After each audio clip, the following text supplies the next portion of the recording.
बांग्लादेश आरक्षण की आग में झुलस गया है। वहीं दूसरी तरफ अब भारत के लिए भी पड़ोसी देश के हालातों को देखते हुए चिंता जता रहे हैं। बता दें, बांग्लादेश में सत्ता पर फिर से पाकिस्तान और चाइना से प्रभावित शक्तियां आसीन हो सकती हैं, जिसके चलते भारत तीन तरफ से विरोधी शक्तियों से घिर जाएगा। वहीं इस बीच कांग्रेस नेता सलमान खुर्शीद का एक बड़ा बयान सामने आया है।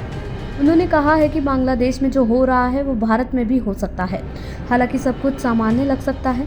पूर्व केंद्रीय मंत्री खुर्शीद शिक्षाविद मुजीबुर रहमान की किताब Shikwa e Hind the political future of Indian Muslims की लॉन्चिंग के मौके पर बोल रहे थे। सलमान खुर्शीद का कहना है कि कश्मीर में सब कुछ सामान्य दिख सकता है, यहाँ सब कुछ सामान्य लग सकता है। हम जीत का जश्न मना रहे होंगे। हालांकि निश्चित रूप से कुछ लोगों का मानना है कि वो जीत या 2024 की सफलता शायद मामूली थी। शायद अभी भी बहुत कुछ करने की ज़रूरत है। बांग्लादेश में जो हो रहा है वो यहाँ भी हो सकता है। हमारे देश में इसका प्रसार चीज़ों को तरीके से फैलने से रोक जाता है। जिस तरह से बांग्लादेश में फैलाया गया है, शेख हसीना बांग्लादेश छोड़ने को मजबूर हो गई, जिसके बाद वहां की प्रधानमंत्री शेख हसीना को इस्तीफा देना पड़ा और अपने देश से भागने के लिए मजबूर होना पड़ा। इस समय वो भारत में हैं और दूसरे देश में शरण लेने की तैयारी कर रही हैं।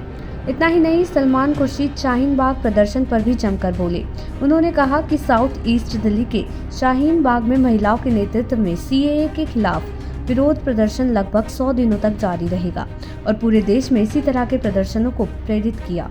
सलमान खुर्शीद का विचार था कि आंदोलन विफल रहा क्योंकि विरोध प्रदर्शन का हिस्सा रहे कई लोग अब भी जेल में हैं। खुर्शीद ने यह भी कहा कि आज देश में शाहीन बाग जैसा दूसरा आंदोलन नहीं हो सकता। आगे सलमान खुर्शीद कहते नजर आए कि आपको बुरा लगेगा अगर मैंने कहा कि शाहीन बाग विफल हो गया। हम में से बहुत से लोग मानते हैं कि शाहीन बाग सफल हुआ, लेकिन मुझे पता है कि शाहीन बाग से जुड़े लोगों के साथ क्या हो रहा है। उनमें से कितने अभी भी जेल में हैं, उनमें से कितने हो सकते हैं उन्हें जमानत नहीं मिलेगी, उनमें से कितने लोगों के बारे में कहा जा रहा है कि वो इस देश के दुश्मन हैं। देश दुनिया की ऐसी ही तमाम खबरों के लिए देखते रहें समय डिजिटल।